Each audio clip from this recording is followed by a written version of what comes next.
Merhaba koçlar, gökyüzü gündemimize hoş geldiniz. Gökyüzü gündemimizde Neptün'ün Koç burcuna geçişi var. 2026'nın Şubat ayına geldiğinizde hayatınızda yeni bir perdenin açıldığını hissedeceksiniz. Belki bunu kelimelere dökemeyeceksiniz ama derinlerde çoktan başlamış bir şeyin içindesiniz. 26 Ocak'ta Neptün burcunuza geçiyor ve siz yıllardır içinizde biriken sessiz hayalin birdenbire uyanmaya başladığını fark ediyorsunuz. Bu dönem ruhsal olarak yeniden doğduğunuz bir evredir. Kim olduğunuzu, neye inanmak istediğinizi ve hangi rüyayı artık yaşamaya başlamak zorunda olduğunuzu sorguluyorsunuz. Ama bu kez mesele sadece bir vizyon, hayal ya da rüya değil.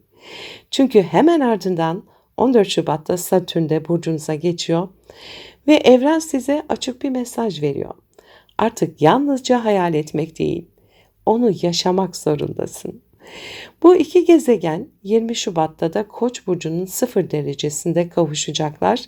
Sizin için bir kişisel yeniden doğuş anlamına geliyor.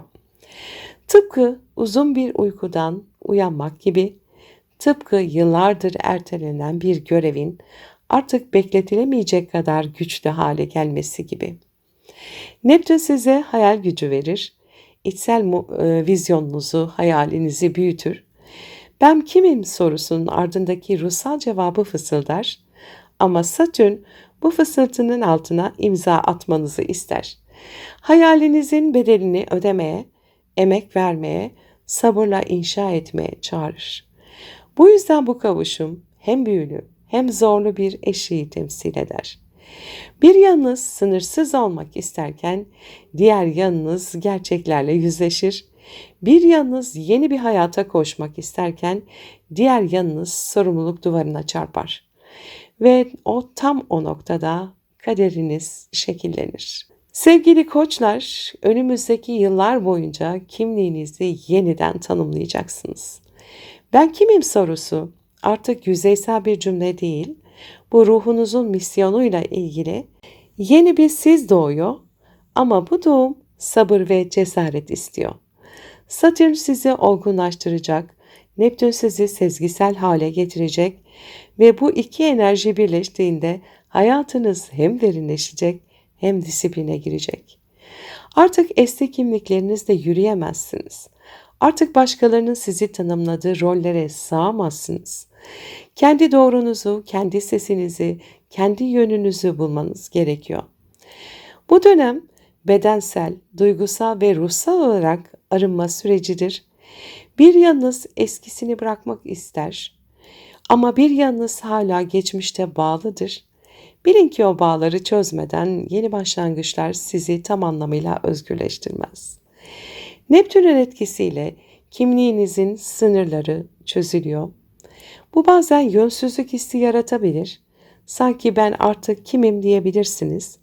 Ama o işte tam o anda Satürn elinizi tutar ve der ki senin kim olduğunu hatırlaman için önce her şeyi unutmamız gerekiyordu.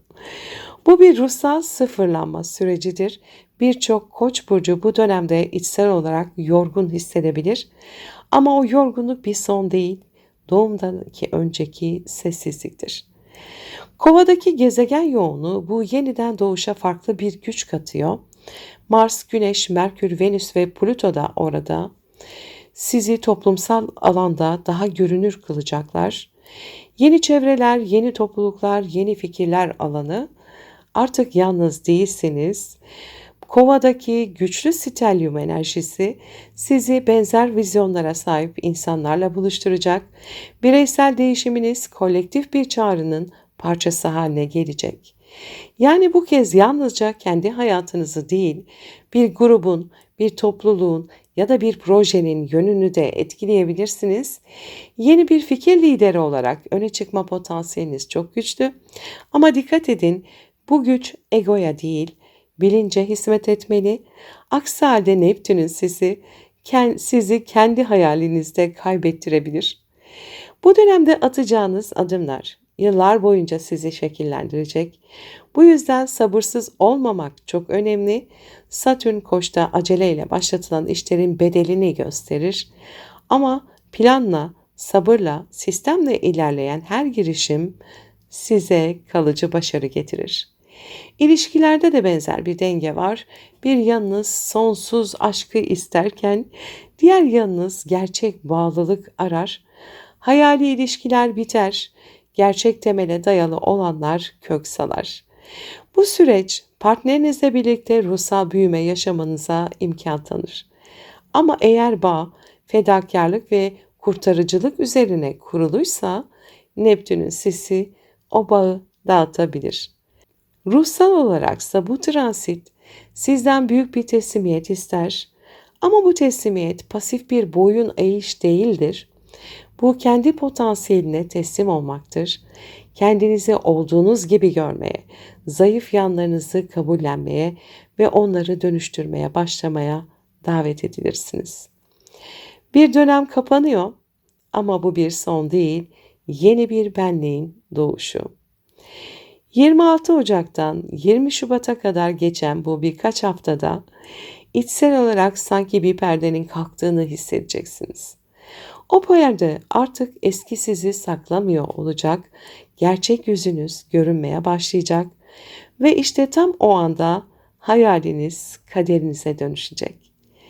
Sevgili koçlar olarak 2026 sizin için cesaretin yeniden tanımlandığı yıl. Artık savaşmak için değil, yaratmak için cesur olmanız gerekiyor. Bu gökyüzü sizden bir şey istemiyor. Sadece şunu söylüyor. Hayaline inan ama onu gerçeğe dönüştürmekten de korkma.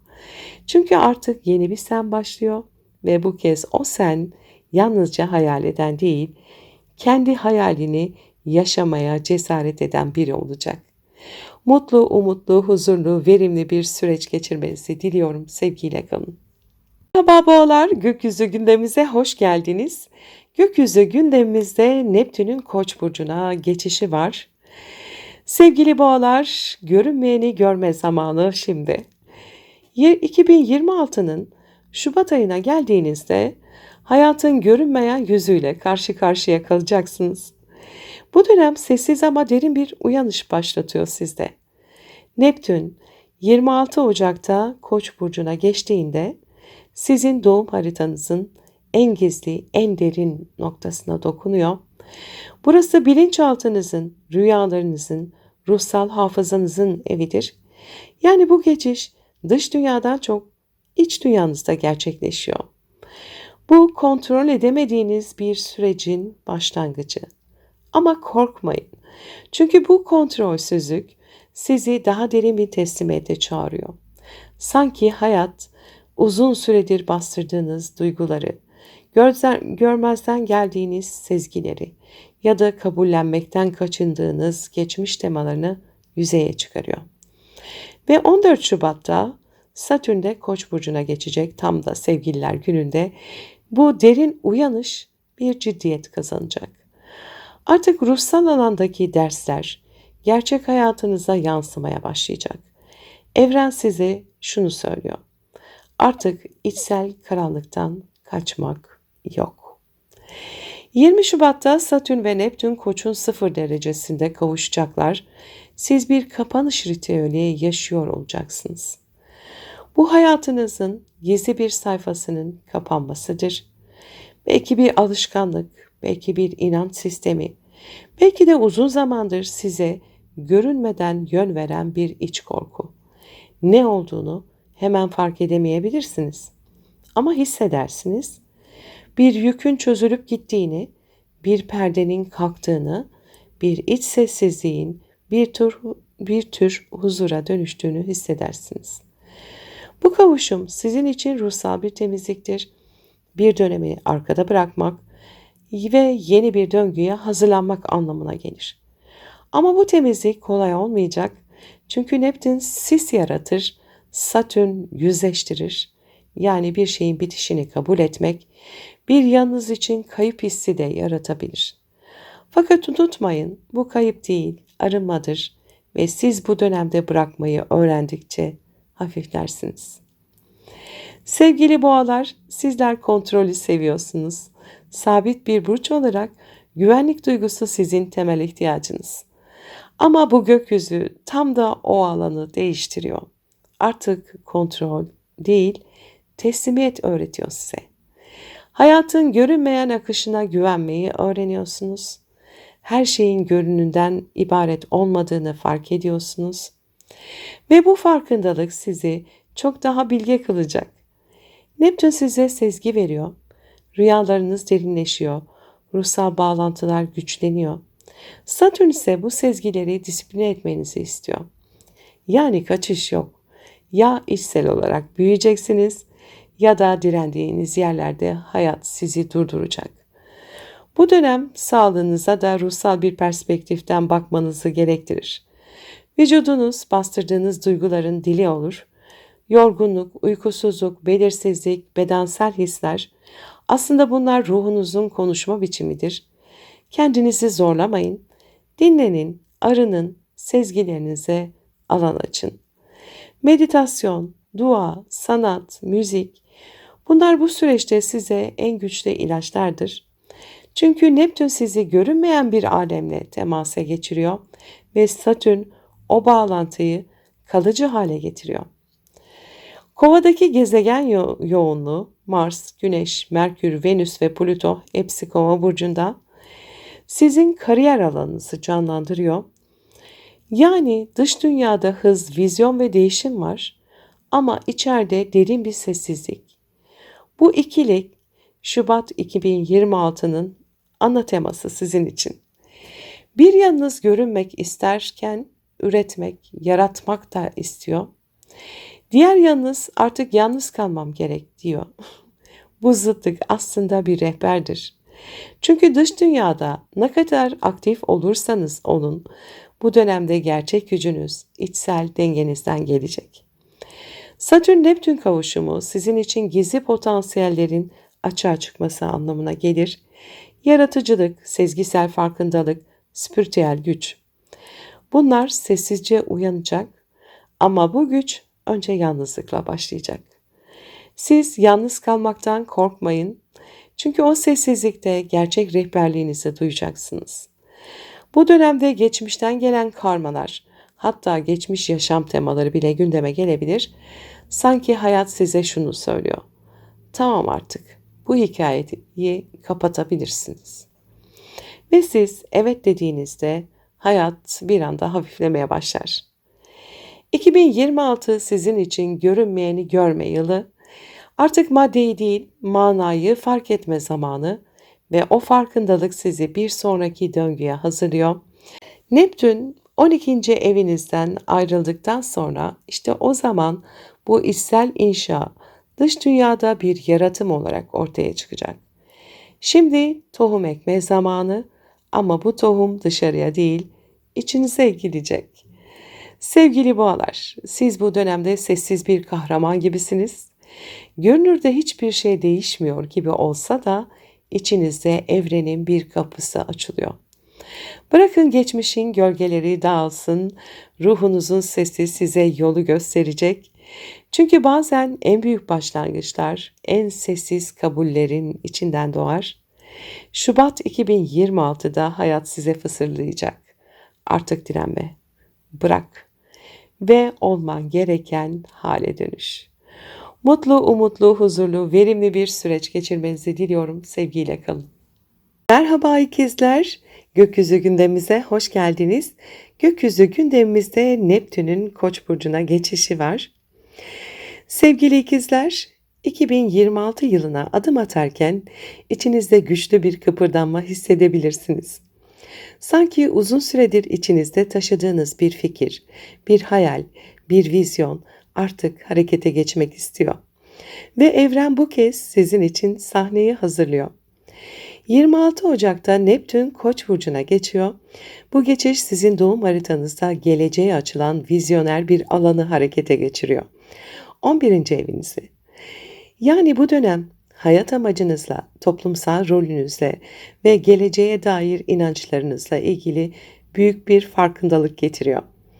Artık yalnızca kendiniz için değil, kolektif bir bilinç için hareket etmeye çağrılıyorsunuz. Sanki ruhunuz ben bu dünyada neye hizmet ediyorum diye sormaya başlıyor.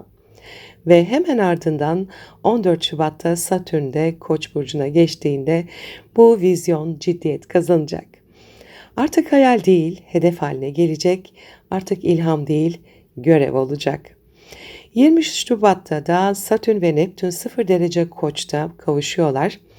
Bu kavuşum sizin için rüyanın planla buluştuğu bir an. Bir vizyonun artık somut bir misyona dönüşme zamanı. Ama bu süreç hem derin hem de sarsıcı olabilir. Çünkü Neptün'ün sisli hayalleriyle Satürn'ün katı gerçekleri bir araya geliyor. Bir yanınız her şey mümkün derken diğer yanınız ama nasıl diye soracak. İşte tam o aralıkta içsel öğretmeniniz devreye giriyor. Bu dönem size gerçekle hayal arasında köprü kurmayı öğretir. Yani artık sadece düşünmek değil, düşüncelerinizi yapılandırmak gerekiyor.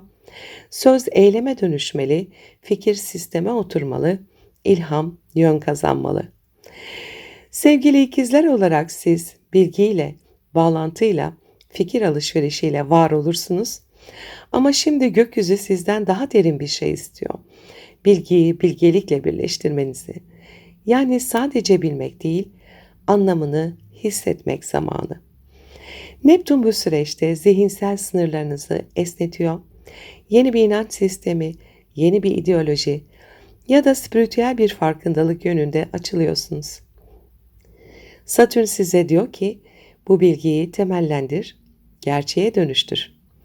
Yani 2026'da sizin için bilgi artık soyut değil, yaşam pratiğine dönüşüyor. Sözlerinizin, fikirlerinizin ve paylaşımlarınızın sorumluluğu artıyor. Bir grubun, bir topluluğun, bir hareketin içinde liderlik rolü üstlenebilirsiniz. Ama dikkat edin, bu liderlik ego temelli değil, bilinç temelli olmalı. Çünkü Neptün sizi idealizme, Satürn sizi göreve çağırıyor. Ve bu iki enerji birleştiğinde gerçek anlamda bir vizyoner olabilirsiniz. Bu esnada da Kova burcunda gezegen yoğunluğu var. Mars, Güneş, Merkür, Venüs ve Plüto. Hepsi sizin 9. evinizde. Yani ufuk genişleten alanınızı aydınlatıyor. Bu bilgi eğitim, seyahat ve inançlar alanıdır. Bu yüzden bu dönem düşünce tarzınızı, dünya görüşünüzü ve yaşam felsefenizi kökten değiştirebilir. Yeni bir ülkeye taşınma, akademik bir yola girme ya da hayatınızı anlamlandıran bir öğretiyle tanışma ihtimaliniz yüksek. Ama her şeyin özünde şu var. Siz artık daha büyük bir resmi görüyorsunuz. Artık küçük hikayelerle değil, insanlığın hikayesiyle ilgileniyorsunuz ve bu farkındalık sizi tamamen dönüştürecek. Satürn-Neptün kavuşumu sizi hem idealist hem de sorumlu bir bakış açısına taşır. Bir vizyonun taşıyıcısı olabilirsiniz ama dikkat edin, Neptün'ün sesi bazen sizi yanıltabilir, gerçekle hayalin sınırlarını bulanıklaştırabilir. O yüzden 2026'da sezgilerinizi kullanın ama mutlaka gerçeklerle de destekleyin. Arkadaş çevreniz değişebilir, bazı insanlarla yollarınız ayrılabilir. Çünkü artık aynı vizyonu paylaşmıyorsunuz. Bu yalnızlaşma anlamına gelmez, yeni bir topluluğa ait olmanın başlangıcıdır. Bu transit aynı zamanda kolektif bilinçle güçlü bir bağlantıda getiriyor. Sanat, medya, teknoloji, sosyal hareketler veya spiritüel platformlarda sesinizi duyurabilirsiniz. Ama bu sesin kaynağı artık zihniniz değil, kalbiniz olacak. Çünkü Neptün aklı sezgiyle yıkıyor, Satürn ise o sezgiyi yapılandırıyor. Ve siz bu iki gücü birleştirdiğinizde gerçek anlamda ilham veren bir rehber olacaksınız. Sevgili ikizler, 2026 sizin için bilginin bilgelikle birleştiği yıl. Artık sadece konuşmak değil, sözlerinizle bir yön vermek zamanı. Bu gökyüzü size diyor ki, hayal ettiğin dünyayı anlatmaktan korkma ama o dünyayı kurmak için de sorumluluk al. Çünkü siz düşüncenin gerçeğe dönüştüğü köprüsünüz ve 2026'da o köprüden ilk adımı da siz atacaksınız. Mutlu, umutlu, huzurlu, verimli bir süreç geçirmenizi diliyorum. Sevgiyle kalın.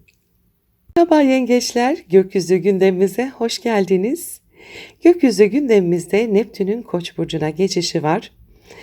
Sevgili yengeçler, 2026 yılına geldiğinizde hayatınızın yönü değişmeye başlıyor.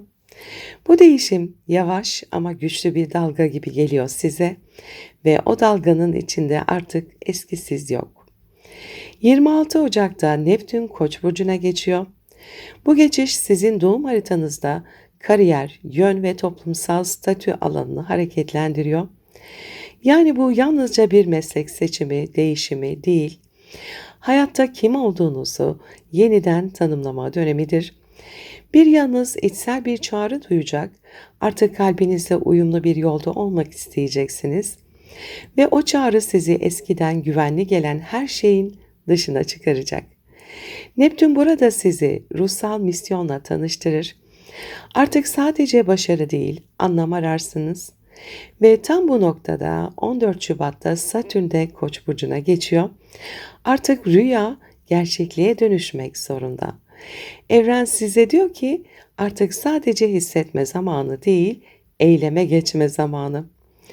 20 Şubat'ta da Satürn ve Neptün 0 derece Koç burcunda kavuşacaklar. Bu kavuşum sizin için hayat yönünüzün kaderle birleştiği bir andır. Sanki görünmeyen bir el sizi yeni bir yöne doğru itiyor. Bir dönemin görevini tamamladınız ve şimdi yeni bir misyona hazırlanıyorsunuz. Ama bu geçiş kolay değil. Çünkü Neptün belirsizlik getirir, Satürn ise sorumluluk. Yani bir yanınız artık ne yapmak istediğimi bilmiyorum derken diğer yanınız ama bir şey yapmalıyım diyecek.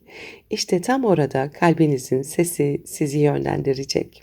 Yengeçler olarak siz duygularınızla yaşarsınız ama bu gökyüzü sizi duygulardan eyleme taşıyacak. Artık içsel sezgilerinizi somut bir yön, bir vizyon haline getirme zamanı. Neptün kariyer alanınıza sis indirirken Satürn o sisi şekillendirmek ister. Bu yüzden bu dönem ben ne istiyorum sorusunu tekrar tekrar sormanıza neden olur. Belki uzun yıllardır içinde olduğunuz bir meslek artık sizi beslemiyor. Belki ailevi beklentilerle şekillenen bir yön artık size ait değil. Bu kavuşum sizi kendi yolunuzu çizmeye çağırır. Ve o yol önce belirsizlikten doğar. Bu dönemde otorite figürleriyle ilişkiler önem kazanır. Üstlerinizle, yöneticilerinizle, hatta toplum önündeki imajınızla yüzleşebilirsiniz. Neptün rolünüzü bulanıklaştırır.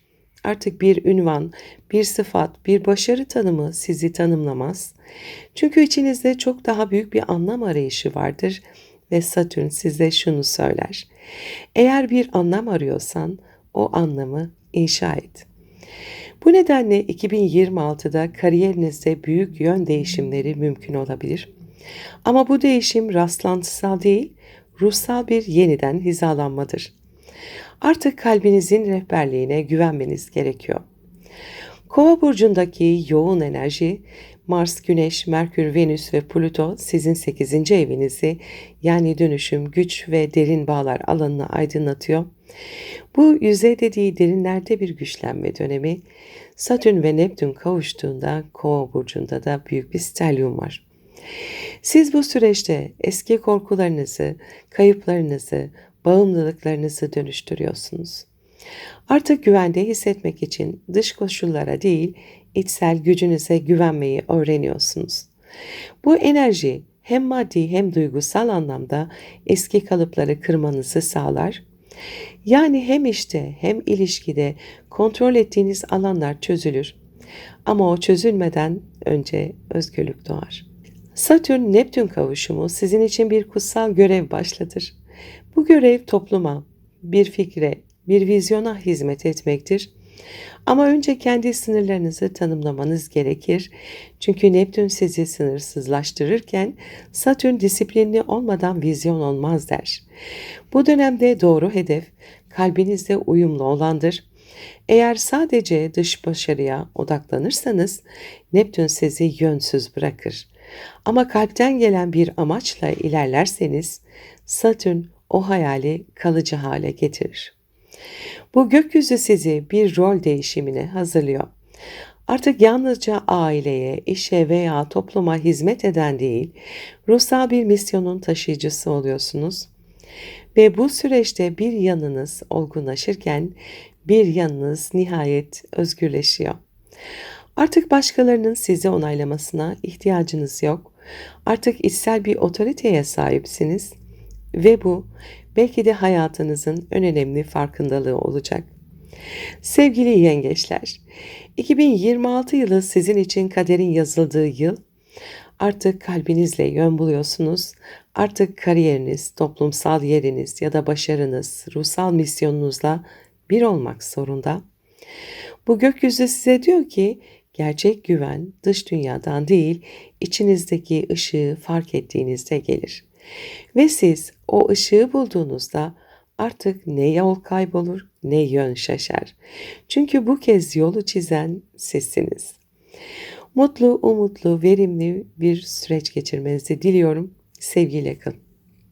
Merhaba aslanlar, gökyüzü gündemimize hoş geldiniz. Gökyüzü gündemimizde Neptün'ün Koç burcuna geçişi var.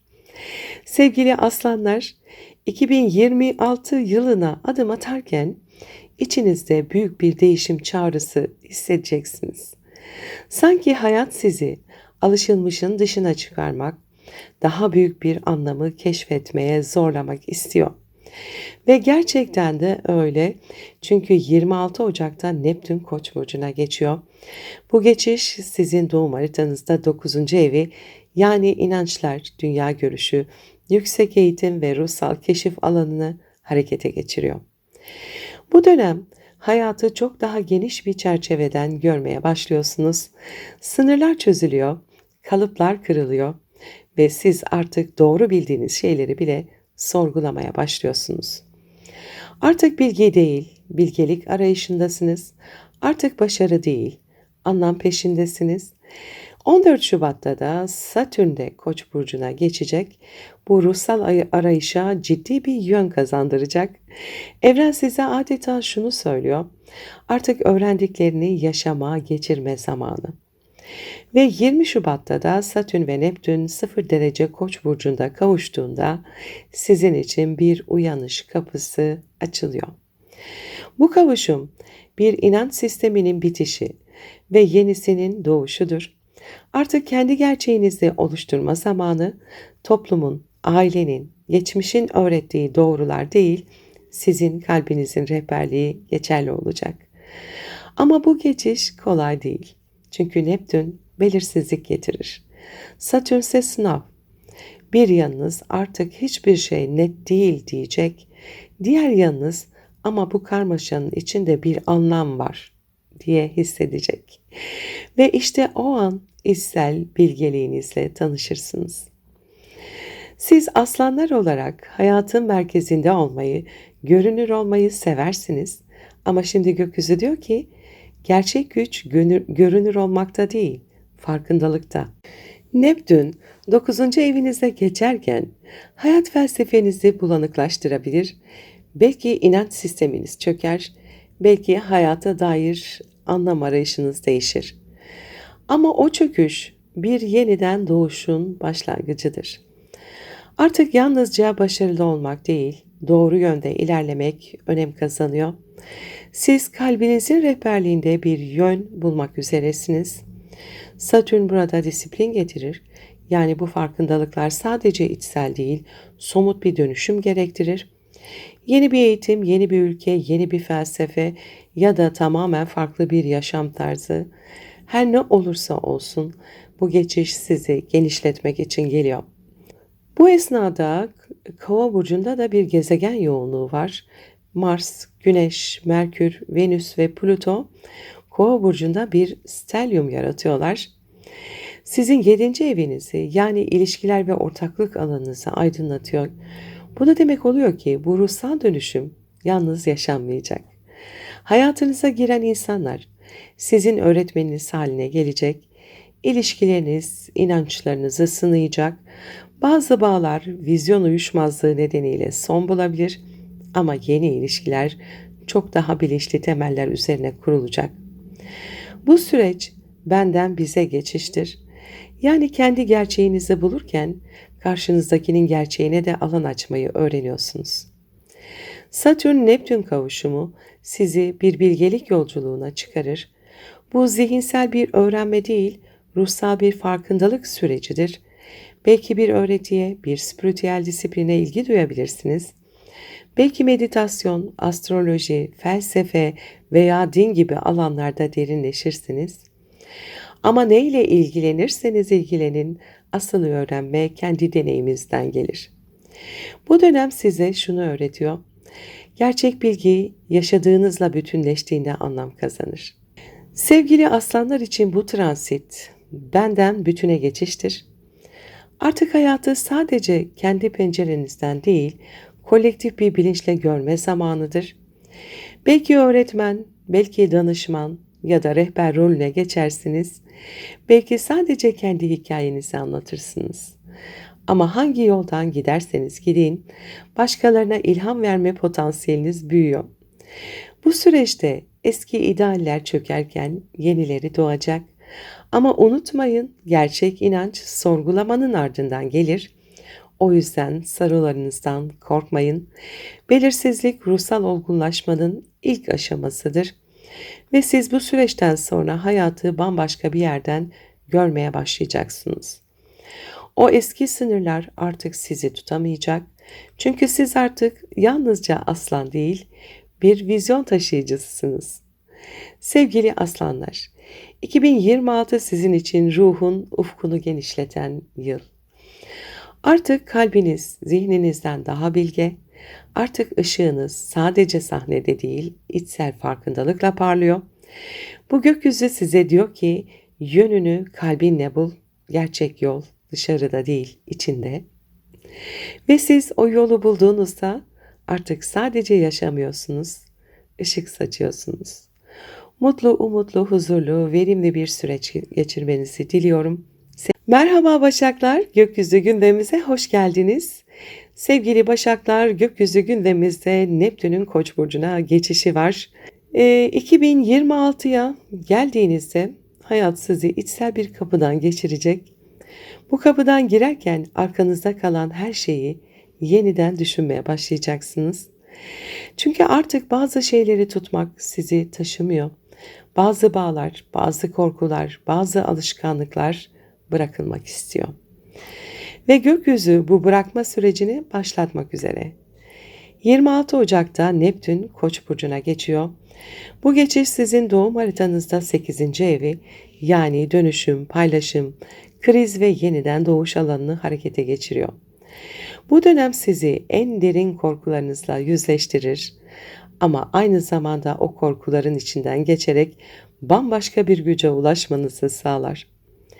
Neptün burada perdeyi kaldırır, gerçeği olduğu gibi değil, olması gerektiği gibi görmeye başlarsınız. Ve bu bazen can yakabilir ama aynı zamanda büyük bir arınma yaratır. 14 Şubat'ta Satürn de Koç burcuna geçecek ve bu dönüşüm artık kaçınılmaz hale gelecek. Artık yüzleşme değil, yapılandırma zamanıdır. Neptün teslim ol derken Satürn sorumluluk al der. Yani evren size açıkça şunu söyler. Artık geçmişle yüzleşmek değil, onu dönüştürmek zorundasın. Ve 20 Şubat'ta Satürn ve Neptün Koç burcunun 0 derecesinde kavuştuğunda siz derin bir ruhsal yeniden doğuş sürecine giriyorsunuz. Bu görünürde sessiz bir değişimdir ama iç dünyanızda devrim niteliğindedir. Artık kontrol etmeye çalıştığınız şeyler çözülür. Korkuların yerini kabulleniş alır. Ve o kabulleniş size gerçek gücünüzü hatırlatır. Siz başaklar olarak düzeni, kontrolü, mükemmelliği seversiniz. Ama bu gökyüzü size şunu öğretiyor. Gerçek güç kontrol değil, teslimiyettir. Neptün 8. evinizdeyken hayat sizi derin duygusal katmanlara indirir. Belki bir ilişkinin içinde çözülme yaşarsınız. Belki finansal anlamda yeniden yapılanma sürecine girersiniz. Ama tüm bu deneyimler size bir şey öğretmek için gelir. bağımlılıklardan özgürleşmeyi. Bu sadece maddi bağımlılıklar değil, duygusal, zihinsel, hatta ruhsal olabilir. Artık geçmişe, korkularınıza ve sizi sınırlayan her şeye teşekkür edip bırakma zamanı. Satürn bu alana gelişi sizi sınır çizmeyi öğretecektir. Artık benim ve bizim arasındaki farkı anlamalısınız. Kime ne kadar emek veriyorsunuz? Kime ne kadar sorumluluk taşıyorsunuz? Gerçek paylaşımlar nerede başlıyor, nerede bitiyor? Bu sorular sizin için dönüştürücü olacak. Bu kavuşum ilişkilerde de önemli bir eşiği gösterir. Yüzeysel bağlar çözülür, derinlik isteyen bağlar kalır. Eğer bir ilişkinin içinde kendinizi kaybediyorsanız, Neptün o yanılsamayı dağıtır. Ama eğer iki ruh birbirine gerçekten hizmet ediyorsa, Satürn o bağı kutsal hale getirir. Kova burcundaki gezegen yoğunluğu bu esnadaki sizin 6. evinizde Mars, Güneş, Merkür, Venüs ve Plüto hepsi kavuşum halinde Kova burcunda da dev bir stelyum var. Sizin iş, sağlık ve günlük düzen alanınızı aydınlatıyorlar. Bu dönüşümün hem içsel hem pratik olacağını gösteriyor. Ruhsal olarak dönüşürken, değişirken aynı zamanda yaşam tarzınızda yeniden düzenliyorsunuz. Çalışma temponuz, alışkanlıklarınız, bedeninizle ilişkiniz. Her şey yeniden yapılandırılıyor. Belki farklı bir alanda çalışmak ya da yaşam kalitenizi arttıracak yeni bir düzene geçmek isteyebilirsiniz. Bu enerji sizi daha sade ama daha derin bir yaşam biçimine yönlendiriyor. Satürn-Neptün kavuşumu sizin için bir arınma döngüsüdür. Eskiyi bırakmadan yenisi gelemez. Bu yüzden Şubat 2026'da hayat sizi vedalarla, yüzleşmelerle sınayabilir. Ama o yüzleşmeler bir son değil, bir yeniden doğuştur. Artık kimseye kendinizi ispat etmeniz gerekmiyor. Artık kontrolü bırakmak sizi zayıflatmıyor. Tam tersine bu dönemde gerçek güç teslimiyetle geliyor. Bu süreçte sezgileriniz güçleniyor. Rüyalar, semboller, içsel işaretler hepsi size rehberlik ediyor olacak. Ama aynı zamanda Satürn'ün etkisiyle bu sezgileri sistemli bir hale getirmeniz gerekiyor. Yani artık içsel sezgiler somut eylemlerle birleşmeli. Bir şeyleri hissetmekle kalmayın, onu hayata geçirin, kurtarmaya çalışmayın, dönüştürün. Ve böylece ruhsal farkındalığınız maddi dünyada karşılık bulacaktır.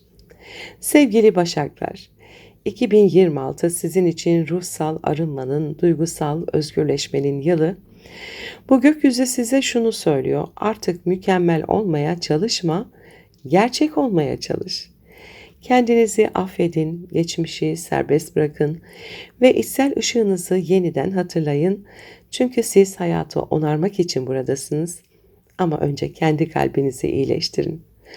Mutlu, umutlu, huzurlu, verimli bir süreç geçirmenizi diliyorum. Sevgiyle kalın. Merhaba teraziler, gökyüzü gündemimize hoş geldiniz.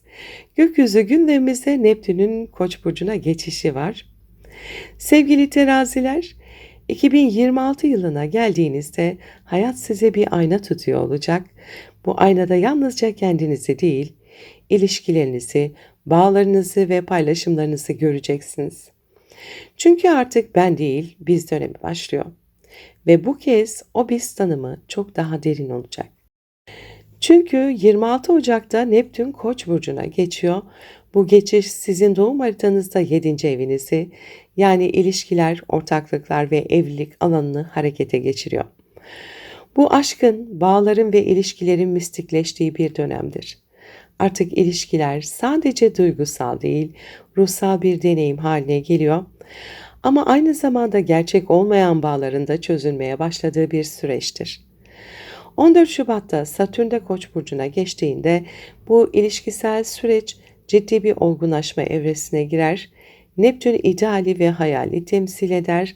Satürn ise gerçekliği ve sınırları ve bu iki enerji 20 Şubat'ta Koç burcunun 0 derecesinde kavuştuğunda siz adeta bir ilişki karmasını tamamlıyor olacaksınız. Bu dönem ilişki nedir sorusuna yeni bir anlam kazandırır. Artık sadece birine sahip olmak ya da onun tarafından tanımlamak istemezsiniz.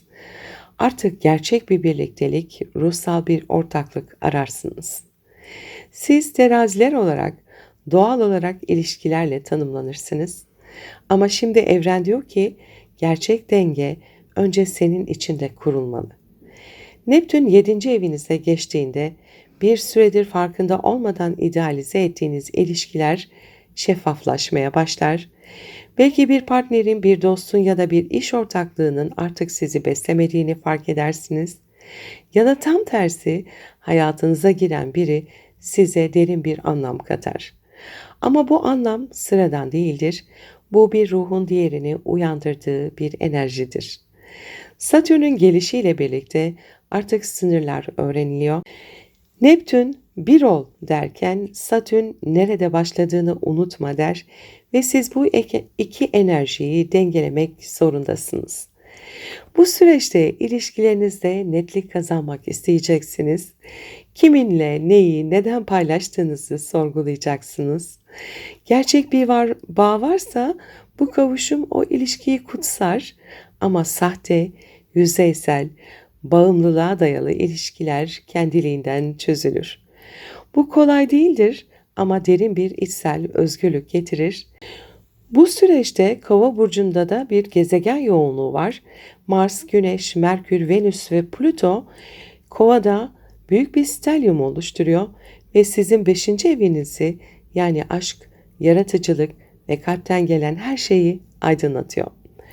Bu da demek oluyor ki hayat size yeniden sevmenin anlamını öğretecek ama bu seferki sevgi çocukça değil, bilinçli. Artık aşk bir kaçış değil, bir farkındalık alanı. Kendinizi ifade ederken, yaratıcılığınızı ortaya koyarken artık daha derin bir anlam arayacaksınız. Bu enerji sanatla uğraşan ya da yaratıcı bir alanda çalışan teraziler için büyük bir ilham kapısı açabilir. Ama bu ilham sadece estetik değil, ruhsal da olacaktır. Satürn-Neptün kavuşumu sizin için ilişkilerde yeniden doğuş anlamına geliyor. Bu bir dönemin bitişi ve yeni bir bağ kurma bilincinin doğuşudur. Artık ilişkiyi tamamlanmak için değil, birlikte büyümek için yaşayacaksınız ve bu farkındalık hayatınızın tüm bağlantılarını değiştirecek. Bu dönemde evlilikler, ortaklıklar, dostluklar ya daha derin bir temele oturur ya da sessizce kapanır.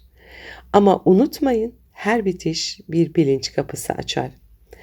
Neptün size teslimiyeti öğretir, Satürn size sorumluluğu ve bu iki enerji bir araya geldiğinde şartlı sevgi kavramı çözülür. Artık karşınızdakini olduğu gibi kabul etmek, onu değiştirmeye çalışmamak ve sevginin doğasına güvenmek zamanı. Bu süreçte siz de kendinizi yeniden tanımlayacaksınız.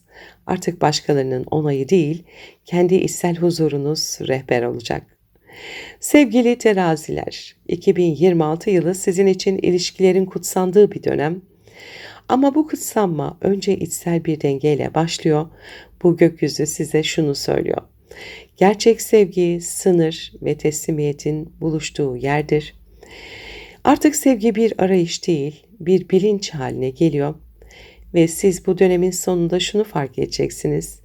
Birlikte yaratmak ancak iki özgür ruh bir araya geldiğinde mümkündür. İşte o zaman aşkta, hayatta siz de gerçek anlamınızı bulacaksınız. Mutlu, umutlu, huzurlu, verimli bir süreç geçirmenizi diliyorum. Sevgiyle kalın. Merhaba akrepler, gökyüzü gündemimize hoş geldiniz. Gökyüzü gündemimizde Neptün'ün Koç burcuna geçişi var. Sevgili akrepler, 2026 yılı sizin için sadece bir yıl değil, bir yeniden doğuş kapısı, küllerden doğuşun yeni döngüsü. Çünkü gökyüzü artık sizi derinlerde tutan zincirleri çözüyor ve bu çözülme aynı zamanda bir yükselişin de başlangıcı. 26 Ocak'ta Neptün Koç burcuna geçiyor. Bu geçiş sizin doğum haritanızda 6. evinizi yani çalışma, sağlık, hizmet ve yaşam düzeni alanını harekete geçiriyor. Bu hayatınızın görünürde küçük ama özde büyük kısmıdır. Günlük alışkanlıklar, bedensel ritim, iş ortamı, hizmet ettiğiniz alanlar, işte Neptün buraya geliyor. Bu geçiş sizi yaşamın anlamını sıradan görünen detaylarda bulmaya çağırıyor. Artık işiniz sadece bir iş değil, bir hizmet biçimi haline geliyor. Yaptığınız her şeyin ardında daha yüksek bir anlam aramaya başlıyorsunuz.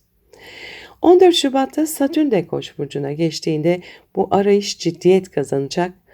Artık sadece ilhamla değil, disiplinle, emekle, sabırla ilerleme zamanı. Ve 20 Şubat'ta Satürn ile Neptün Koç burcunun 0 derecesinde kavuştuğunda sizin için düzenin yeniden doğuşu gerçekleşiyor. Bu kavuşum yaşam biçiminizi, çalışma tarzınızı, hatta bedeninizi dönüştürecek kadar güçlü. Eski rutinler, sağlıksız alışkanlıklar, tükenmişlik hepsi geride kalacak. Ama bu dönüşüm bir devrim gibi değil, sakin bir farkındalık gibi gelecek. Artık şunu fark edeceksiniz. Gerçek güç kendi enerjinizi nasıl kullandığınızla ilgilidir. Siz akrepler olarak doğal olarak kontrolü, derinliği ve gizemi seversiniz. Ama şimdi gökyüzü diyor ki gerçek hakimiyet teslimiyetle başlar. Neptün 6. evinize geçerken çalışma hayatınızda yön bulanıklığı yaşanabilir. Belki ne yapmak istediğinizi bilemeyebilirsiniz. Belki yaptığınız iş artık sizi tatmin etmiyor olabilir. Ama bu kararsızlık ruhunuzun yeni bir hizmet biçimi anlayışıdır, arayışıdır. Artık yararlı olmak başka bir anlam kazanıyor. Artık sadece başarmak değil, şifa dağıtmak istiyorsunuz. Bu yüzden 2026 pek çok akrep için spiritüel, psikolojik ya da şifa temalı işlere yönlendirebilir. Enerji çalışmaları, terapi, astroloji ya da bilinçle ilişkili her şey sizin için kapı haline gelebilir. Satürn'ün gelişi bu alanı yapılandırmak anlamına gelir. Artık hayallerinizi düzene koymak, sezgisel olanı somutlaştırmak zorundasınız. Bu enerji sizi disiplinli bir sezgisel haline getirir. Ruhsal alanı somut bir yapıya dönüştürürsünüz. Belki bir çalışma sistemi, bir terapi yöntemi ya da hizmet alanında fark yaratan bir düzen kurarsınız. Satürn burada sizden sabır ister ama sonunda ödül verir. Çünkü bu süreç sonunda kendinize ait bir hayat düzeni felsefesi geliştirirsiniz. Bu dönemde beden de önemli bir tema haline gelir. Neptün'ün etkisiyle bedeniniz enerjilere duyarlı hale gelir. Artık stres, duygusal yük, hatta çevresel gürültü bile bedeninizde yankı bulabilir. Bu nedenle 2026'da size düşen görevlerden biri bedeninizle ruhunuz arasında bir denge kurmak olacak. Beslenme, uyku, nefes, meditasyon artık sadece rutin değil, bir farkındalık ritüeline dönüşüyor. Kova burcundaki gezegen yoğunluğu da var bu esnada. Mars, Güneş, Merkür, Venüs ve Plüto da 4. evinizde. Kova burcunda güçlü bir stelyum yaratıyorlar. Kökler, aile ve içsel güvenlik alanınızı aydınlatıyorlar. Bu geçmişle yüzleşme zamanıdır. Ev, aile, düzeni, aidiyet duygusunu, bunların hepsi değişmek üzere. Artık eski rollerin, geçmiş travmaların yüküyle hareket etmeyeceksiniz. Köklerinizi onararak kendinize daha sağlıklı bir temel kuracaksınız ve bu içsel temizlik günlük yaşamınıza da yansıyacak. Bir şeyin içteki versiyonu iyileşince dış dünyadaki karmaşa da çözülür. Satürn ve Neptün kavuşumu sizin için kontrolden teslimiyete gidişin sembolüdür. Bu hem ruhsal hem fiziksel arınmanın dönemidir. Bazen bu bir hastalığın fark edilmesi, bazen bir iş değişikliğiyle, bazen de sadece artık böyle yaşamak istemiyorum hissiyle başlar. Ve o farkındalık bütün sisteminizi yeniden kurar. Bu dönem boyunca hizmet etmek kelimesi sizin için kutsal hale gelir. Ama artık hizmet başkalarına adanmak değildir, kendinizi unutmadan vermek anlamına gelir ve bu yeni denge sizi hem ruhen hem bedenen iyileştirir. Sevgili akrepler, 2026 sizin için sessiz ama derin bir devrim yılı. Artık hayatın sizi yönlendirmesine izin veriyorsunuz. Zorluklar çözülmek üzere, karmaşalar sadeleşmek için geliyor. Bu gökyüzü size şunu söylüyor: gerçek güç kontrol etmekte değil, farkında olmaktadır. Ruhunuzu sadeleştirin, bedeninizi dinleyin ve hizmet ettiğiniz her şeyde kalbinizin sesini duyun. Çünkü artık sadece yaşamıyorsunuz, şifa yayıyorsunuz. Mutlu, umutlu, huzurlu, verimli bir süreç geçirmenizi diliyorum. Sevgiyle kalın. Merhaba yaylar, gökyüzü gündemimize hoş geldiniz. Gökyüzü gündemimizde Neptün'ün Koç burcuna geçişi var. Sevgili yaylar, 2026 yılı sizin için bir dönüm noktası. Bu yıl hayata bakışınızı, ilham kaynaklarınızı ve hatta sevme biçiminizi yeniden tanımlayacaksınız. Çünkü gökyüzü kalbinizi yeniden uyandırmaya hazırlanıyor. 26 Ocak'ta Neptün Koç burcuna geçiyor. Bu geçiş sizin doğum haritanızda 5. evinizi, yani yaratıcılık, aşk, çocuklar ve yaşam coşkusu alanını harekete geçiriyor. Bu dönem kalbinizin sesine yeniden dönüyorsunuz. Belki uzun zamandır bastırdığınız duygular, ertelenmiş tutkular ya da unutulmuş yetenekler şimdi bir yüzeye çıkıyor. Neptün burada sizi ilhamın kaynağına götürür. Artık yaptığınız şeyin ardında bir anlam ararsınız. Sadece üretmek değil, yaratmak istersiniz. Sadece sevmek değil, bağ kurmak istersiniz. Ve bu fark her şeyi değiştirir. 14 Şubat'ta Satürn de Koç burcuna geçtiğinde bu yaratıcı süreç olgunlaşmaya başlar. Artık ne yapmak istiyorum değil, bunu nasıl hayata geçirebilirim sorusu öne çıkar. Ve 20 Şubat'ta Satürn'le Neptün 0 derece Koç burcunda kavuştuğunda kalbinizdeki yeni bir gerçeklik ortaya çıkar. Bu kavuşum yaratma enerjisini kutsar. Artık ilham sadece hayal değil, bir sorumluluk haline gelir. İçinizde bir fikir, bir sanat, bir proje, bir sevgi tohumu yeşerir ve siz bunu büyütmek için çaba göstermeye başlarsınız. Bu hayal gücüyle disiplinin el sıkıştığı bir zamandır. Siz yaylar olarak, doğal olarak inançla, umutla, keşifle yaşarsınız. Ama bu gökyüzü size diyor ki artık umut etmek değil, yaratmak zamanı. Neptün 5. evinizde geçerken duygularınız, sanatsal yönünüz, hatta aşk hayatınız daha sezgisel bir hal alır. Belki birine duyduğunuz aşk sizi ruhsal olarak dönüştürür. Belki yaratıcı bir proje sizin için bir farkındalık yolculuğuna dönüşür. Ama hangi biçimde olursa olsun bu enerji kalpten geleni kutsar. Satürn'ün gelişi bu alana ciddiyet getirir. Artık duygular uçucu değildir, kalıcı bir şeye dönüşür. Bu da ilişkilerde yeni bir sınav anlamına gelir. Gerçekten seviyor musunuz? Yoksa sadece idealize mi ediyorsunuz? Gerçek bağ mı kuruyorsunuz? Yoksa bir hayalin peşinden mi gidiyorsunuz? Satürn ve Neptün bu soruları önünüze koyacak ama bu sınav sizi olgun bir sevgiye taşıyacak. Aşk artık kaçış değil, uyanış olacak. Bu esnada Kova burcunda da bir gezegen yoğunluğu var. Mars, Güneş, Merkür, Venüs ve Plüto. Sizin 3. evinizde büyük bir stelyum oluşturuyorlar. Yani zihin, iletişim ve öğrenme alanınızı aydınlatıyorlar. Bu düşüncelerinizin dönüşeceği anlamına gelir. Artık kelimelerinizin gücü var. Yazmak, konuşmak, anlatmak, belki bir kitap, bir video, bir fikir. Ne olursa olsun zihinsel enerjiniz büyük bir vizyonla birleşiyor. Bu gökyüzü sizi bilgiyle değil, bilgeliğinizle ifade etmeye çağırıyor. Düşünceleriniz artık bir amaç taşıyor, başkalarına ilham vermek. Satürn ve Neptün kavuşumu sizin için yaratıcı bilgelik dönemidir. Bu kalbinizdeki ilhamı dünyaya somut bir biçimde aktarma zamanıdır. Bir fikir, bir sanat eseri, bir öğretim alanı ne olursa olsun o şey artık sadece sizinle ilgili değildir. O kolektife hizmet edecek bir ışığa dönüşür. Bu dönemde çocuk sahibi olmayı düşünen yaylar için Bu enerji ruhsal ebeveynlik temasını getirir. Bir çocuğun dünyasına rehberlik etmek, onun ruhunu anlamak, bu da Neptün'ün hediyesidir. Ama Satürn diyor ki bu sorumluluğu bilinçle taşı. Bu süreç aynı zamanda içinizdeki çocukla barışma zamanıdır. Neptün geçmişte bastırılmış hayalleri yüzeye çıkarır, Satürn ise onlara biçim kazandırır.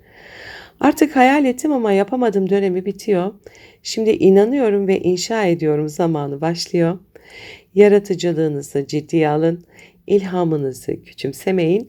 Çünkü 2026'da ilhamınızın yönü hayatınızın yönünü değiştirebilir.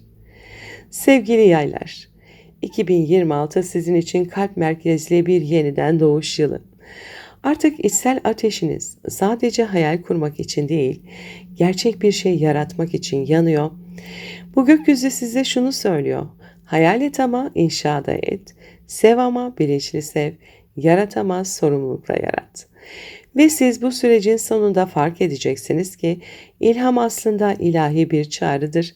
Siz o çağrıya cevap verdiğinizde hayat da sizinle birlikte yeniden doğar. Mutlu, umutlu, huzurlu, verimli bir dönem geçirmenizi diliyorum. Sevgiyle kalın. Merhaba oğlaklar, gökyüzü gündemimize hoş geldiniz.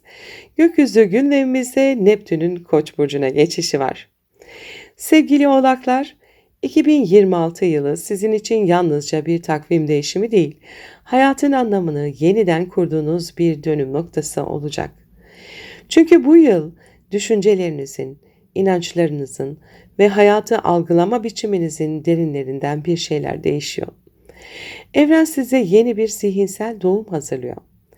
26 Ocak'ta Neptün Koç burcuna geçiyor.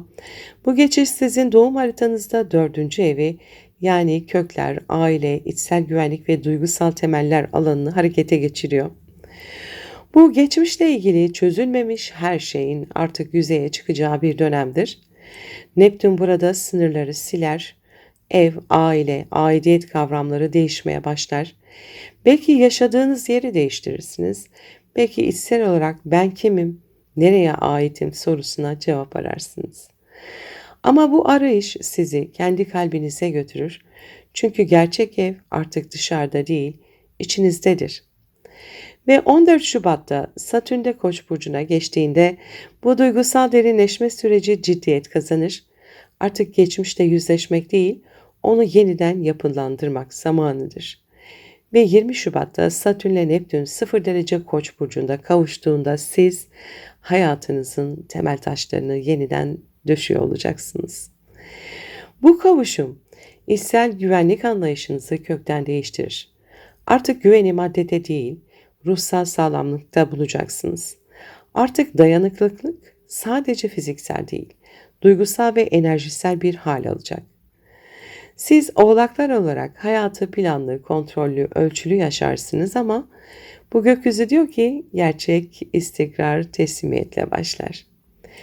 Neptün 4. evinize geçerken aile ilişkilerinizde sınırlar bulanıklaşabilir. Bir yakınızla aranızda eski bir mesele çözülebilir ya da bazı duygusal bağlar çözülüp yenilenebilir. Bu dönem köklerinizle barışma zamanıdır. Belki geçmişte sizi inciten bir şey şimdi anlayışla şifalanır. Belki ailedeki bir rolünüzü bırakır, artık kendi duygusal bağımsızlığınızı ilan edersiniz. Bu geçiş sizi duygusal olarak özgürleştirir ama önce kabullenmeyi öğretir. Satürn'ün gelişi ise bu içsel dönüşümü somut hale getirir. Artık nasıl bir evde yaşamak istiyorum ya da nasıl bir temel üzerine inşa ediyorum gibi sorular öne çıkar. Kimi oğlaklar için bu gerçek anlamda taşınma, ev satın alma ya da yaşam düzenini tamamen değiştirme anlamına da gelebilir. Ama asıl mesele dışta değil, içtedir. Bu dönem kendi iç dünyanızda sınırları yeniden çizmeyi öğreniyorsunuz. Artık başkalarının beklentilerine göre değil, kendi huzur tanımınıza göre yaşam kuruyorsunuz. Bu esnada Kova burcunda da bir gezegen yoğunluğu var. Mars, Güneş, Merkür, Venüs ve Plüton hepsi ikinci evinizde büyük bir stelyum oluşturuyorlar. Bu güçlü enerji Maddi kaynaklar, özdeğer ve özgüven alanınızı aydınlatıyor. Bu enerji ben neye değer veriyorum sorusunu önünüze getirir. Maddi kaynaklarınız, gelir düzeniniz, hatta para kazanma yöntemleriniz büyük dönüşümden geçiyor olabilir. Ama burada asıl mesele para değil, değer bilincidir. Artık dış dünyanın onayına değil, kendi emeğinize ve içsel zenginliğinize güvenmeyi öğreniyorsunuz. Plüto burada özdeğerle ilgili kalıpları yıkar. Ben yeterli miyim sorusuna verdiğiniz cevap artık eski haliyle kalamaz. Ve Satürn-Neptün kavuşumu ile birlikte bu içsel güvenlik duygusu ruhsal bir temele oturur. Bu süreçte duygusal sınırlarınız değişiyor olacak. Bir yandan geçmiş çözülüyor, bir yandan yeni bir aidiyet duygusu oluşuyor. Belki kök aile kavramınız değişir. Belki siz artık birinin dayanağı olursunuz. Ama bu sefer yük taşımak değil, denge kurmak için. Bu enerji aynı zamanda atalardan gelen kalıpları çözme sürecidir. Neptün aile hafızasındaki görünmeyen duyguları ortaya çıkarır. Satürn ise bunları yeni bir anlayışla yapılandırır. Artık geçmişin ağırlığını değil, bilgeliğini taşıyacaksınız. Sevgili Oğlaklar, 2026 sizin için köklerinizi yeniden tanımladığınız bir yıl. Artık güvenliği dış dünyada değil, kalbinizde bulacaksınız. Bu gökyüzü size şunu söylüyor. Gerçek temel inançtır ve o inanç seni kendi özüne bağlar. Artık duygusal olarak olgunlaşıyorsunuz. Artık aidiyet bir yere değil, bir bilince ait olmak demek. Ve siz bu sürecin sonunda şunu fark edeceksiniz. Kökleriniz değiştiğinizde hayatınızın tüm temeli değişecek. Ama bu kez o temel sarsılmaz bir iç huzur üzerine kurulu olacak. Mutlu, umutlu, huzurlu, verimli bir süreç geçirmenizi diliyorum. Sevgiyle kalın. Merhaba kovalar, gökyüzü gündemine hoş geldiniz. Gökyüzü gündemimizde Neptün'ün Koç burcuna geçişi var. Sevgili kovalar, 2026 yılı sizin için yalnızca yeni bir dönem değil, bambaşka bir farkındalığın başlangıcı olacak. Çünkü bu yıl zihninizin sınırları çözülürken bilinciniz yepyeni bir derinliğe açılacak. Evren sizi gerçeğin ötesini görmeye davet ediyor. 26 Ocak'ta Neptün Koç burcuna geçiyor. Bu geçiş sizin doğum haritanızda 3. evinizi yani düşünceler, iletişim, öğrenme ve yakın çevre alanını harekete geçiriyor. Artık düşünce biçiminiz değişiyor. Kelimeler, anlamlar, fikirler bunların hepsi yalnızca mantıkla değil, sezgiyle akacak. Neptün burada bilinçli zihni aşar. Sizi sezgisel düşünmeye, düşünceyle kalp arasında köprü kurmaya çağırır. Artık sadece bilgi değil, bilgeliği arayacaksınız. Belki yazmak, öğretmek, konuşmak ya da anlatmak istiyorsunuz ama bu kez amacınız farklı. Anlatmak için değil, uyanışa hizmet etmek için konuşacaksınız. 14 Şubat'ta Satürn de Koç burcuna geçtiğinde zihinsel süreçleriniz somutlaşır. Artık sezgilerinizi ifade etmek, düşüncelerinizi biçimlendirmek istersiniz. Ve 20 Şubat'ta Satürn ile Neptün 0 derece Koç burcunda kavuştuğunda bir zihin devrimi başlar. Bu kavuşum sizin için bir bilinç eşiğidir. Artık düşüncelerinizin yaratıcı gücünü fark edersiniz. Kelimeleriniz, enerjiniz, niyetleriniz hepsi bir titreşim alanı oluşturur. Ve siz o alanı yönlendirmeyi öğrenirsiniz. Siz kovalar olarak doğası gereği vizyoner, entelektüel ve yenilikçisiniz.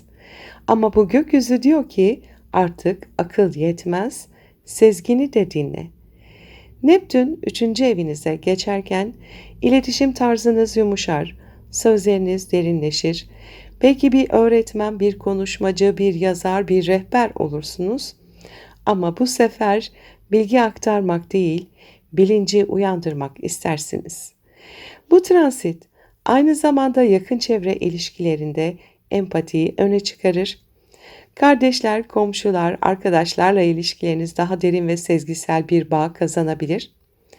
Ancak dikkat edin, Neptün bazen sınırları bulanıklaştırır. kimin enerjisini aldığınızı fark etmek zihinsel sağlığınız açısından çok önemli olacak. Satürn'ün gelişi bu süreçte sağlamlık getirecek. Artık fikirler havada kalmaz, biçim bulur, yön kazanır. Kendinizi ifade etme biçiminiz olgunlaşır. Düşüncelerinizi bir yapıya oturtmak, öğrendiklerinizi öğretmek isteyebilirsiniz. Bu zihinsel ustalık dönemidir ve Satürn-Neptün kavuşumu size kutsal sözün anlamını hatırlatır. Artık konuşmak sadece iletişim değil, yaratımın bir parçasıdır. Bu esnada Kova burcunda da bir gezegen yoğunluğu var. Yani sizin burcunuzda Mars, Güneş, Merkür, Venüs ve Plüto birinci evinizde dev bir stelyum oluşturuyorlar. Yani benliğinizin, kimliğinizin, varlığınızın alanında parlıyorlar. Bu ben kimim sorusuna tamamen yeni bir yanıt verdiğiniz bir dönem olabilir. Artık eski kimliğiniz size dar gelir. Yeni bir vizyon, yeni bir duruş, yeni bir bilinç doğacak. Mars size cesaret verecek. Plüto ise sizi derin dönüşüme çağıracak. Güneş, Merkür ve Venüs'le birlikte bu enerji sizi hem zihinsel hem kişisel olarak yeniler. Artık sadece düşünceleriniz değil, tüm varlığınız değişiyor. Bu kadar yoğun bir enerji kendi ışığınızın sorumluluğunu almanızı ister. Artık farkındalığınızı saklamayın, paylaşın, ifade edin, öğretin. Satürn-Neptün kavuşumu sizin için bilincin inşası anlamına gelir. Neptün size sezgiyi, Satürn ise yapıyı getiriyor.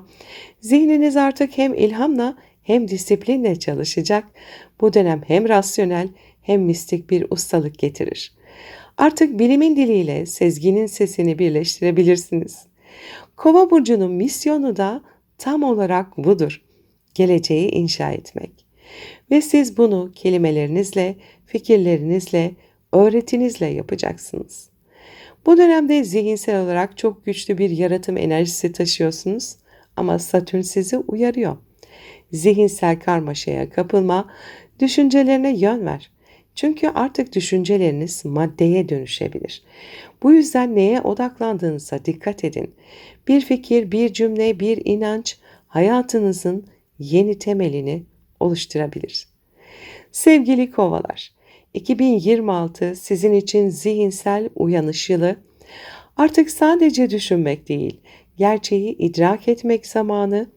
Bu gökyüzü size diyor ki zihin yalnızca bir araçtır. Asıl bilgelik sezgide saklıdır. Artık sözleriniz kader yaratıyor, düşünceleriniz yön belirliyor ve siz bilincinizin mimarı oluyorsunuz. Bu ruhsal zekanın uyanışıdır ve siz o zekayla dünyayı yeniden şekillendireceksiniz. Mutlu, umutlu, huzurlu ve verimli bir süreç geçirmenizi diliyorum. Sevgiyle kalın. Merhaba balıklar, gökyüzü gündemimize hoş geldiniz. Gökyüzü gündemimizde Neptün'ün Koç burcuna geçişi var. Sevgili balıklar, 2026 yılı sizin için bir dönüm noktası. Çünkü artık hem ruhsal hem maddi anlamda hayatınızın temellerini yeniden tanımlıyorsunuz. Bu yıl hayal ettiklerinizin gerçek dünyada nasıl vücut bulabileceğini öğreneceksiniz. Evren size bir dönüştürme gücü sunuyor. Hayali gerçeğe, inancı yapıya dönüştürme zamanı. 26 Ocak'ta Neptün Koç burcuna geçiyor. Sizin doğum haritanızın ikinci evini yani para, özdeğer ve maddi güvenlik alanınızı harekete geçiriyor. Bu geçişle birlikte maddi konularla ilgili yaklaşımınız tamamen değişiyor. Artık parayı yalnızca bir araç olarak değil, enerjinin bir biçimi olarak görmeye başlıyorsunuz. Neptün burada bolluk bilincini öğretecek size.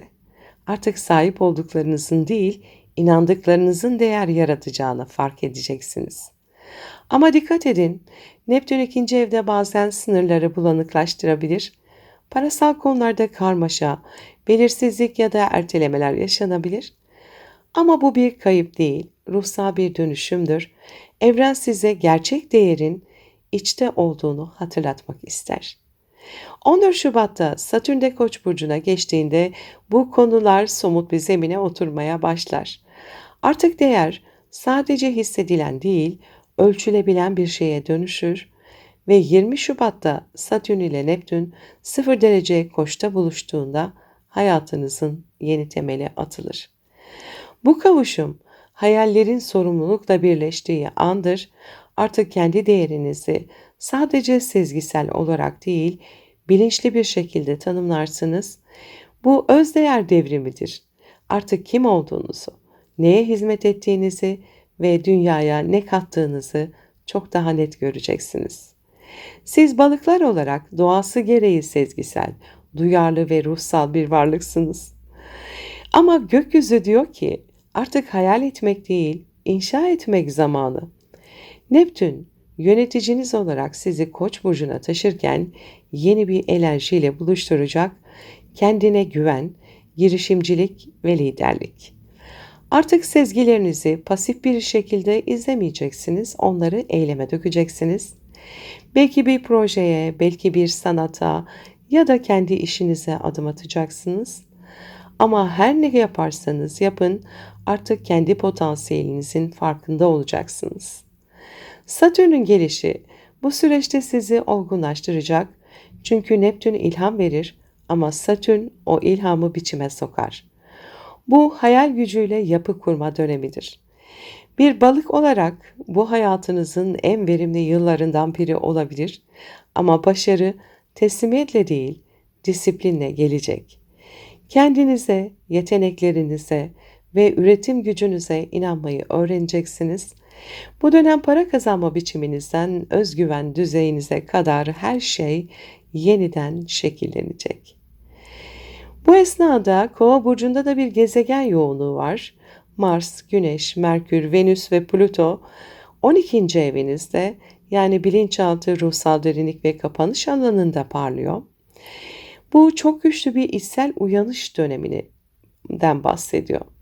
Zihninizin perdesi aralanır, ruhsal farkındalığınız artar, belki rüyalarınız yol gösterici olur, belki de geçmişte bastırdığınız bir duygu şimdi şifalanır.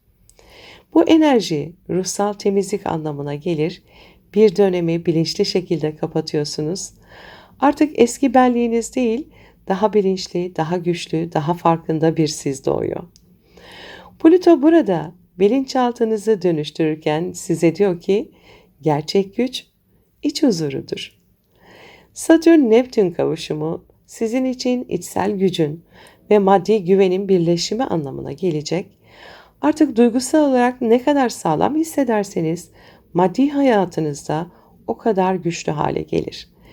Bu transit size değerin dış dünyanın onayında değil, iç dünyanın dengesinde olduğunu öğretecek.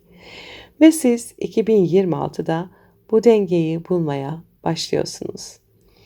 Bu süreç aynı zamanda enerji ustalığı dönemidir. Neptün size sezgi verir, Satürn ise sezgiyi yönlendirme gücü. Artık enerjinizi boşa harcamayacaksınız. Neye odaklanırsanız orası bereketlenecek. Sevgili balıklar, 2026 sizin için gerçekle hayalin birleştiği yıl. Artık ruhsal bilgelik somut bir yaşam gücüne dönüşüyor. Bu gökyüzü size şunu söylüyor: hayal et ama sahiplen de.